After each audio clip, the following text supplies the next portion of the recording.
We're in our fourth prophet that we've been studying, the minor prophets. Not that they weren't important, but they were shorter books than the major prophets, and that's why they were considered the major and minor prophets. And last week we looked at chapter 5 and verse 13 without studying chapter 5 verses 1 through 12. But I wanted us to talk about a prudent man. Prudent man would be wise. He would look at all the situations around him and act wisely because he's able to see through the difficulties and see what might be in store. He's a prudent man. He's not wise, he's prudent. The situations come up, and that's a form of wisdom that says, well, I've just got a lot of book learning. I'm wise. I've got knowledge. You know, how do I apply that knowledge? But prudency means that here is a situation where it might be prudent for a man to be what? Be silent. Do not speak. There's a time to be silent. There's a time to speak. Walk in wisdom toward them that are without, because the days are evil. Well, Amos speaks about the days are evil, chapter 5 and verse 13. So that means you don't speak at all. But we already know that Amos has to speak. He's been told to be quiet. Don't talk on our sins. Don't speak to our problems that we're having in regard to the law of God. And we know he's not doing that. This could be out of frustration, where he says, why speak to these people any longer? Prepare to meet your God. I've done enough warnings. It may just be out of despair. Or it may be that because the days are so evil, that one might not speak if he were not a prophet. I want you to turn with me to Isaiah, the 6th chapter. Let's talk about a major prophet. Let's look at the time in which he was called to be God's prophet. He saw the holiness of God. Again, God's sinlessness, his holiness. He's separated from that which is sinful. He's separated from that which is common. And he's called, as he says, here am I, send me, in verse 8. And he said, go tell this people, hear ye indeed, but understand not. Make the heart of this people fat, and make their ears heavy, and shut their eyes. What is he telling him to go do? What was going to be the accomplishment of his prophecies? They'll reject it. Their eyes will be heavy. They shut their eyes. They will understand not. They will not perceive. So you go preach to them, and it's not going to help them any at all. Lest happily, if they did that, then I would be able to heal them, because they understand with the heart and turn again, and they'll be healed. Now, what does Isaiah say next? How long? Here am I, send me. I'm on a mission where they're not going to listen to you, God. In fact, I'm hardening their heart. Their heart will get fat when they hear my words, and they will be fat that it will not penetrate. How long is that going to be? He said, till cities be waste without inhabitant, and houses without man, and the land utterly waste. And Jehovah hath removed men, how far? Far away. And he hath forsaken places, been many in the midst of the land. What does that mean, removed men far away? What does he have reference to? We've studied Isaiah. We ought to know. Right, you're going to be taken into exile. Is Amos' people taken in exile yet? Why would he be silent? A prudent man would, but not a prophet. A prophet is going to speak. A prophet is speaking forth the word of God. He's going to teach forth the word of God. Good times, bad times. Isaiah came at a bad time. Amos is coming at a bad time. And yet Amos is still, when we think in this particular chapter, he's not, I don't think, being frustrated because it might not work. He's still asking them to seek Jehovah. Seek that which is good. Over and over and over again. So it's not that he's, like you said, well, I'm frustrated. I know this is not going to work. I think he's still hoping it will. Now, they haven't heeded the warning, so therefore, prepare to meet your God. because judgment is indeed going to come. But he has to speak forth until the end really comes. And there's no one left. And kind of that's what Amos is going to be doing and warning them. So what we see here is in verses 1 through 12 is what leads up to where a prudent man would be silent. Let's just don't deal with that one. And don't deal with their sin. Maybe it's out of frustration, it's too late, but he's still pleading with them. And that's what we're going to look together upon this day as well. Now, before we get to these two woes, let's look at the first part of chapter 5, when he speaks about the virgin of Israel is fallen. She shall no more rise, cast out of her land. She's not going to be a kingdom again when Assyria is defeated by Babylon. For thus saith the Lord Jehovah, the cities went forth 1,000, shall have 100 left. And that which went forth 100 shall have 10 left to the house of Israel. There's going to be judgment coming. There's going to be a remnant. There'll be a remnant. For thus saith Jehovah in the house of Israel. Now notice, verse 4, seek ye me, and what will you do? Ye shall live. Verse 6, seek Jehovah, and what could happen? What will happen? Seek me, ye shall live. Verse 8, what's inserted in my Bible, seek him. So it's not in my Bible. Well, who made the stars in the forms of Palladius and Orion?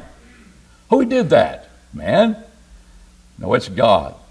He turneth the shadow of death into the morning. When you think there is no hope and you're going through the shadow of death, it makes it morning for you.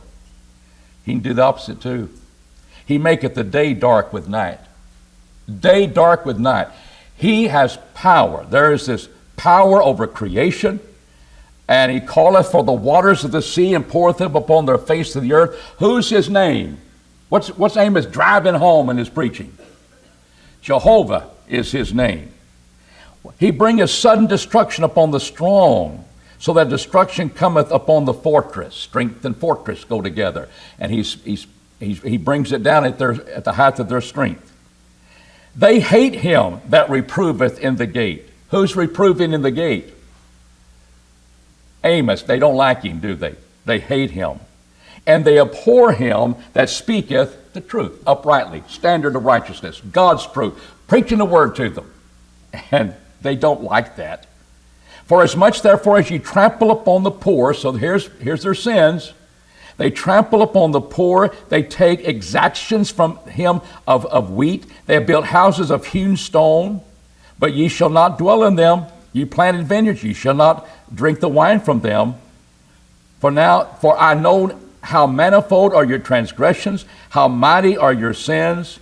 Ye that afflict the just, that take a bribe, that turn aside the needy, and the gate from their right. Therefore a prudent man should keep silent. Can you see why some would interpret that the frustration that's upon them? Ought to just be silent. But I want you to know he doesn't. He's not about to be silent. He's still going to plead with them. So he appeals to God's power, omnipotent power in creation. And he sets forth the fact that here's the one that, why don't you seek after him instead of other nations around them? Look at verse 4. He says, but seek not Bethel. We've looked up on our maps where Bethel is. It's just about 12 miles north of Jerusalem, but we're not going to Jerusalem to worship. It's more convenient for us to be here in Bethel. Do not seek Bethel, nor Gilgal, which is to the little southeast of Bethel. And pass not to Beersheba, for Gilgal shall surely go into captivity, and Bethel shall come to naught. So you're going to rely on those cities where idolatry is being practiced, where the altar for Baal is there in Baal. You're going to appeal to that. Is that going to be your strength against, what's his name? What's his name? Jehovah is his name, Amos says. And that leads up to what we speak about the prudent man. And then in verse 14, he's still telling them to seek. What does he say now? Seek Jehovah? Well, there's the person of God. There's the characteristics of God. Now, what does he say here? Seek what? Good. Because they're doing the evil. Seek good and not evil, so you may live. That's just seek Jehovah, you shall live. Well, if you're going to seek Jehovah, do right. Do that which is good. Do that which is beneficial to the poor. Don't oppress them. Don't give them refuse of wheat for their food. And they need a pair of shoes, so they go into slavery for you. That wasn't right the way they were treating the people. This is God's people doing that. So in verse 15, so if I am going to seek the good, am I going to be ambivalent toward evil? I'm going to do good and not evil, but I don't really hate anybody. I don't hate anything in life. I'm not supposed to hate. Well, that's not being godly in the Old Testament. It's not being godly in the New Testament, because if you're going to seek good, if that's going to be what you're going after, you're going to have to be abhorred with evil. You don't compromise with it.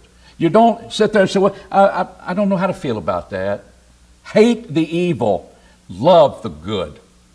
That's the only thing that keeps us safe with God. And establish justice in the gate. It may be that Jehovah, God of hosts, will be gracious unto the remnant of Joseph. I see a frustrated prophet.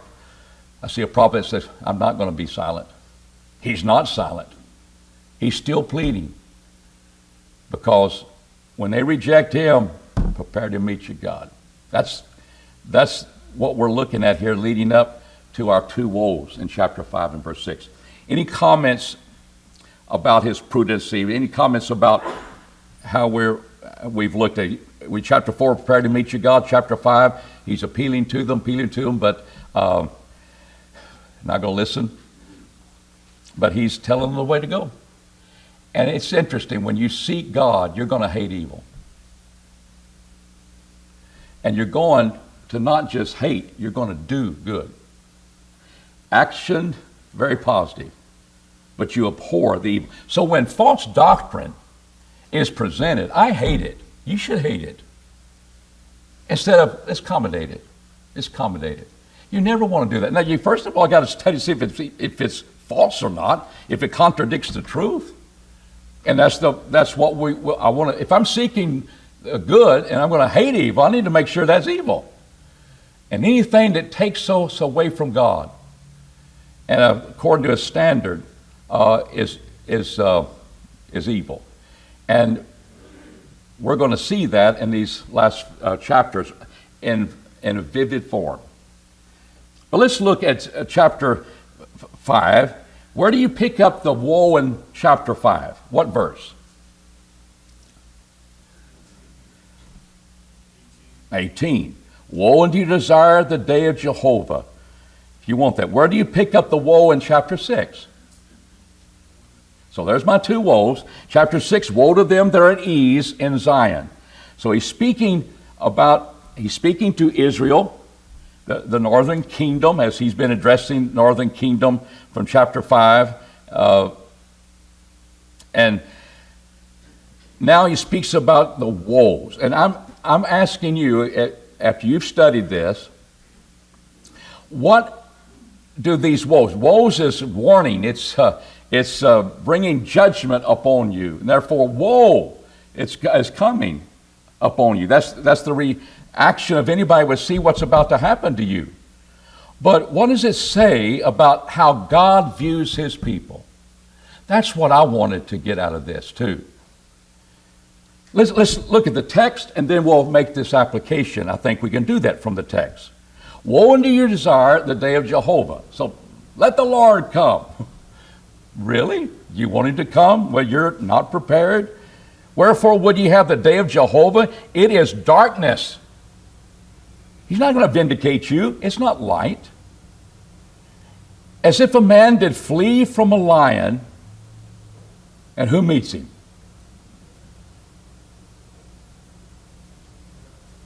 Which choice are you going to want? Who went to the house and leaned his hand on the wall. Well, that's a pretty secure place, isn't it? What happened? The serpent bit him. You're going to die by its poison. Shall not the day of Jehovah be what? Like a serpent, like a bear. I'm escaping the lion. I'm in the security of my home, leaned upon that wall, and you get snake bitten. You're not going to avoid the darkness that's coming upon you. And he says, and even very dark and no brightness at all. So that's coming. What is he seeing when he views his people? That's what I want us to see, and we'll see that in verse 21. So let's drop to chapter 6. Woe to them that are at ease in Zion. We've already seen the voluptuous cows telling their lords, bring me more wine, as they're drinking, as the women are drinking their wine and living in luxury. He hits this at ease in Zion, that are secure in the mountain of what? Not Jerusalem.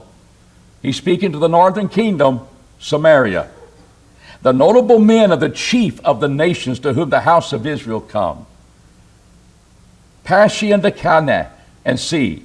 From this go to Hamath the great. Then go to Gath of the Philistines. Calneh it's hard to locate that with historians and people, but they thought it was just little bit north of Hamath. Some thought it was over in Assyria, but some have said it's just north of Hamath. We've already talked about Gath being on the Philistine Mediterranean coast. That's one of the chief cities. So he's looking at chief cities, like we have our major cities, places of strength in our country. And he says, you go look at them. Are they better than these kingdoms? Are you better, Samaria, than these kingdoms? Or is their border greater than your border? Of course, he had brought them all down. God had.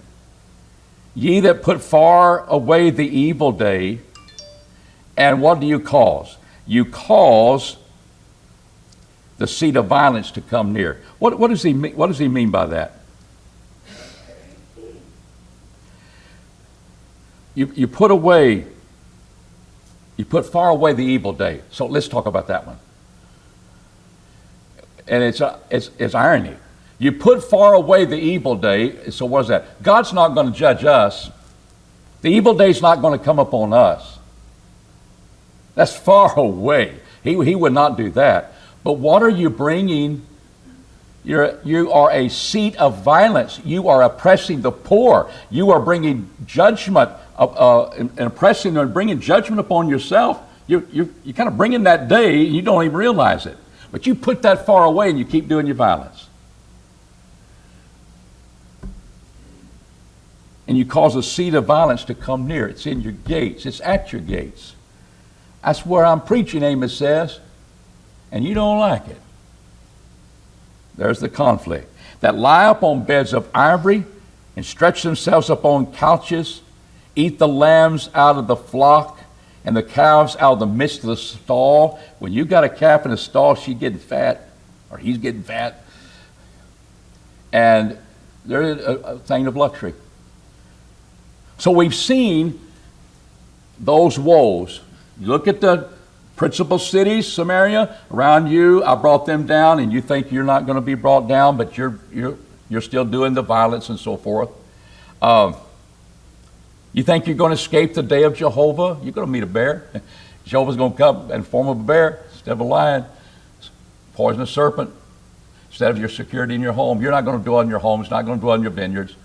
So all of that is the woe, is the judgment part of woe.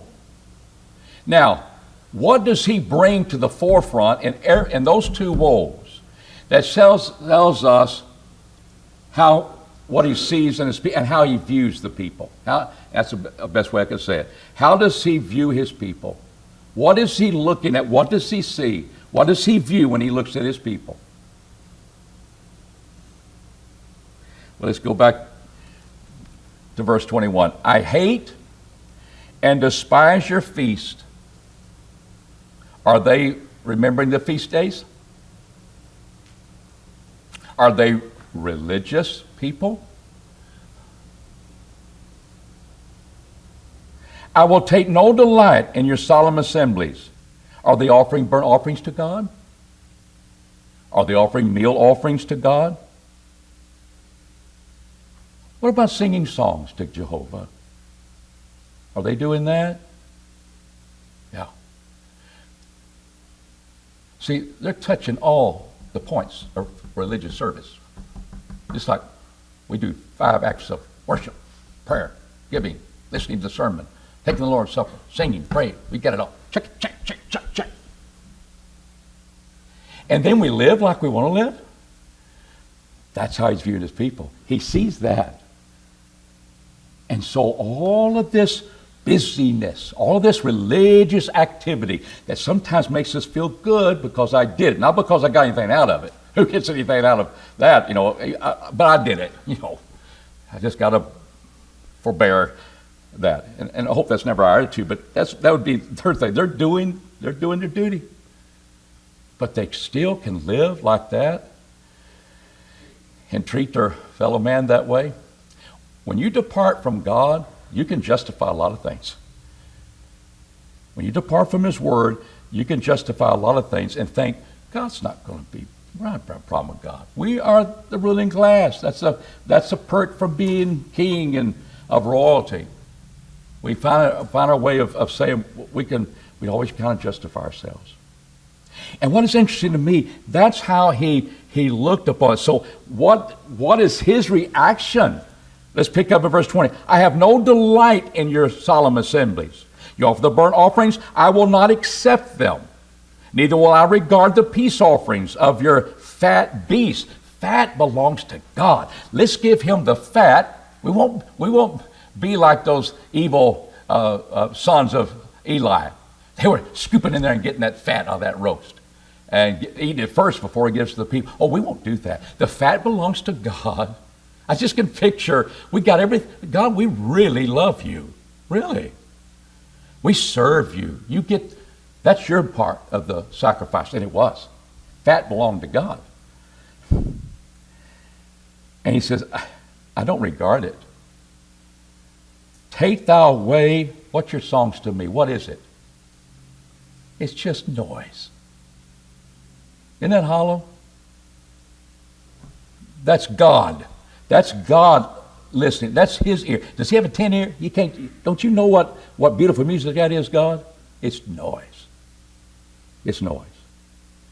And I will not hear the melody, not of your heart. I will not hear the melody of your viols. Your instruments, I'm not going to listen to it. Now,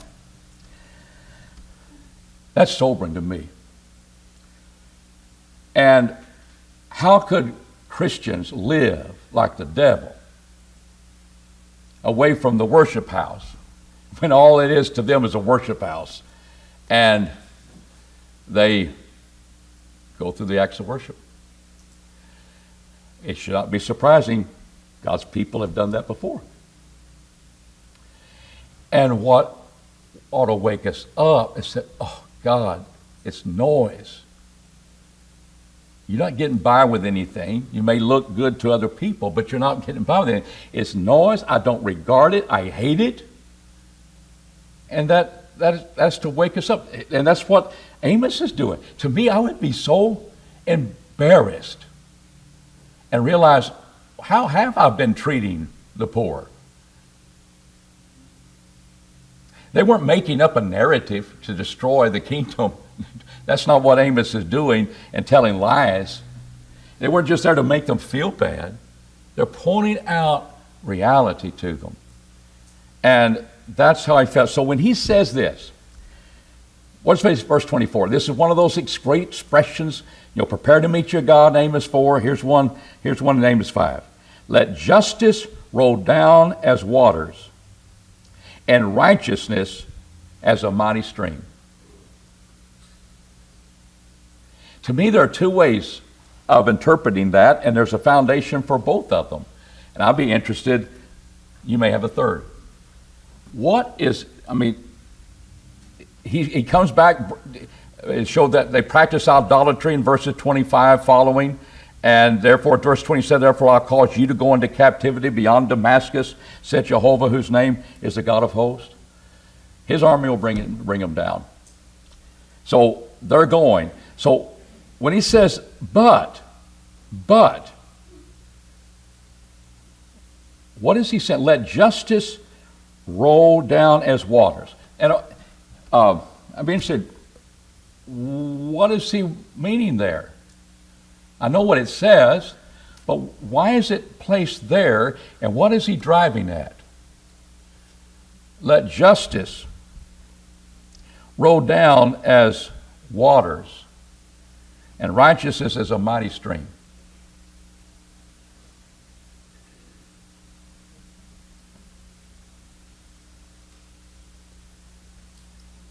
We're in a thinking mode. There's nothing wrong that you're going to say.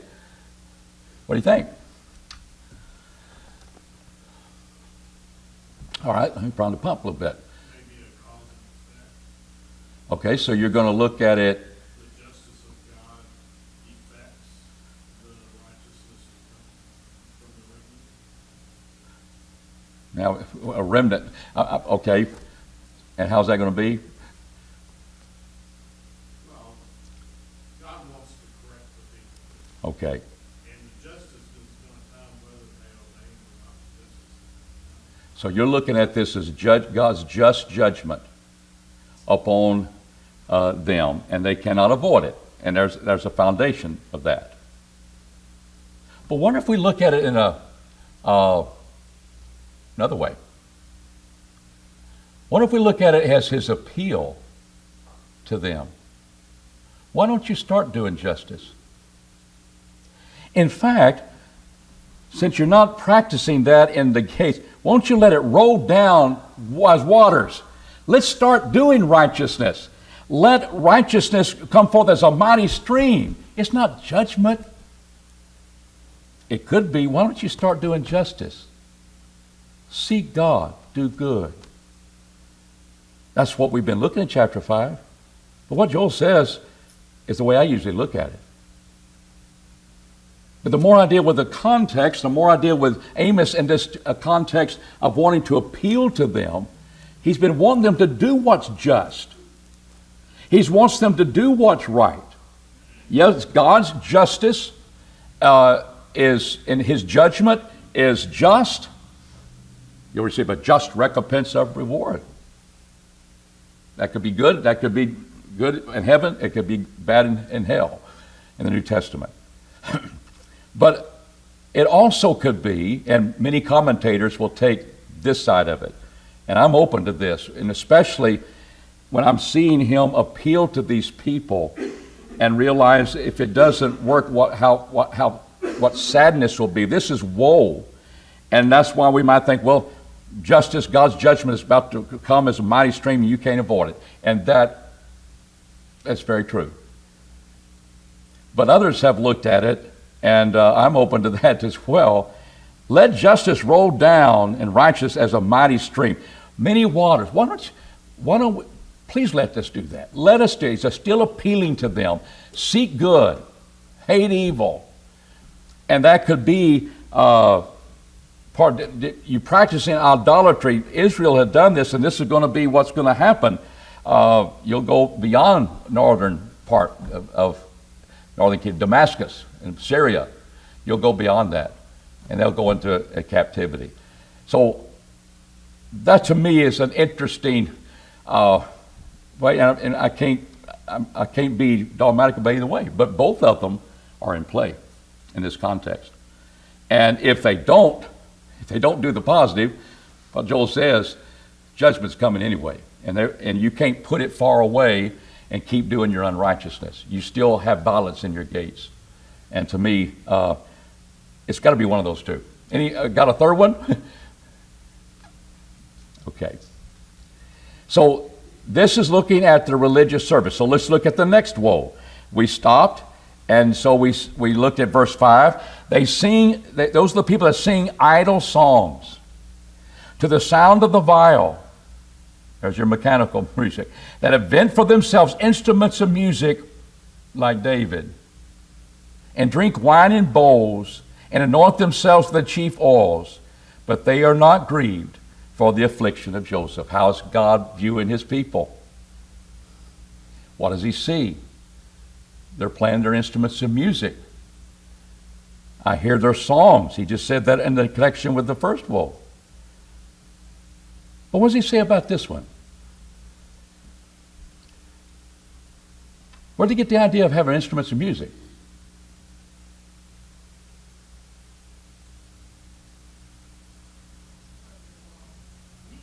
You say it's part of the law. Others would say it was invented by David. They invent for themselves instruments of music like David. Would that be a convenient passage? Sure, by the way, I agree with you. David's doing that too. But that passage is often used to condemn mechanical instruments of music. Hope you never use it for that. David invented it. It was part of the law. God authorized it. Play with cymbals, worship God this way with instruments of music. David presented them, introduced them into the temple worship and brought them into being, but it was authorized by God. And to use that passage, and we're gonna debate mechanical instruments of music you can't have. It was invented by David. It's never authorized by God. I'll be ashamed of perverting the scriptures like that, just to win a debate, to win an argument. It's authorized by God, but what was the problem? They were worshiping God, even as He commanded, but their heart and their lives were not in that. They don't hate evil that much because they're practicing evil the rest of the time. And that's what they're doing. Now, when we go to Matthew 15, just see what's in this context as well. In Matthew the 15th chapter, in vain do they worship me, teaching as their doctrines the precepts of men. It's a very general statement that could apply in a lot of different ways. But it's interesting to me, in what context is he applying this passage? What were the people doing? They were honoring me with their lips. Their heart is far from me, because what were they doing? They were not honoring their parents. Their lives were not in accordance with God's will of honoring their parent, honoring the father and mother. And you speak evil of father and mother, let him die the death. But she said, whatsoever said of his father and mother, wherewith thou mightest have been profited by me, I've devoted it to God. I've devoted it to God. And when that's happening, you're not doing what the law said, to honor your father and your mother. That was a precept of men in that context. You honor me with their lips. You worship me in vain, teaching as your doctrines the precepts of men. Is Amos talking about vain worship here? I don't hear it. I hate it. I don't regard it. What was it about? Because they invented instruments of music not authorized by God? Or were they living the life of sin? Life of sin. What's happened in Matthew 15 in that context? It's a life of sin. I'm not obeying the law. In vain do you worship me. Now, lay down that point, and then the point is, when you invent the doctrines of men, that opens the gate for discussion. But don't sit there and say that condemns instrumental music without being fair with the context and maybe bringing someone to see that. Because if you do that to me, I'm going to go back to Amos, and I'm going to show you where God authorized mechanical instruments of music. And when we have discussions, you always want to be using scriptures in their context. But so many people don't care about context. They just take a passage and move with it because it fits their agenda. You'll be embarrassed one day. And why would you want to change what God is wanting you to know?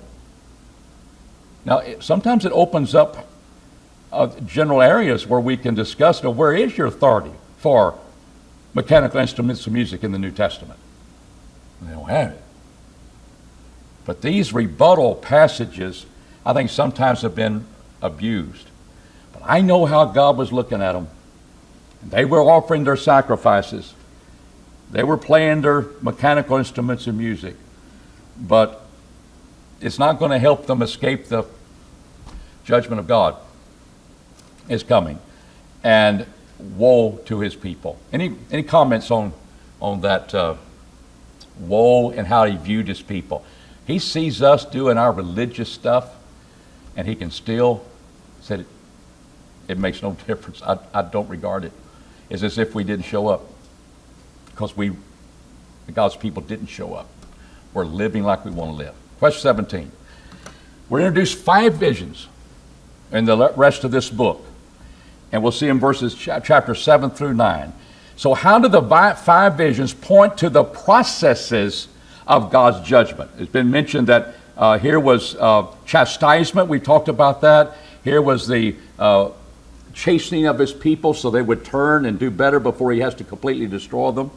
So what do you see in these? The vision of locusts, the divine fire, and then the plumb line. What do you see, and time is short, what do you see other than locust, fire, plumb line? What do you see different that might be looking at a process taking place as why God is giving this vision the way he does and the order in which he does it? Chapter 7 opens, the Lord showed me, and behold, he formed locusts in the beginning of the shooting up of the latter growth. And lo, it was the latter growth after the king's mowings. Don't read in the scriptures detailed thing about, did a king get the first cut of the produce, wheat or barley? Some indicate that has already taken, the king's got his, and now the locust has theirs, and there's nothing from me. It came to pass that when made an end of eating the grass and land, I said, O Lord Jehovah, forgive, I beseech thee. How shall Jacob stand, for he is small?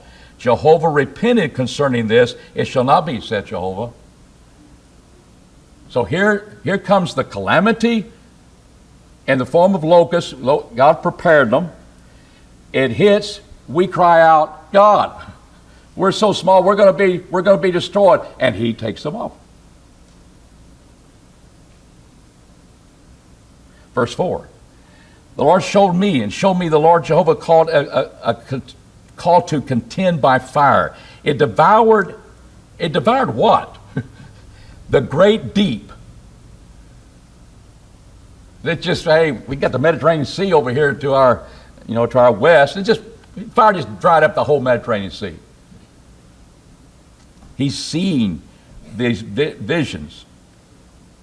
And he said, it would have eaten up the land. Then said, O Lord Jehovah, cease, I beseech thee. How shall Jacob stand, for he is small? And Jehovah repented concerning this.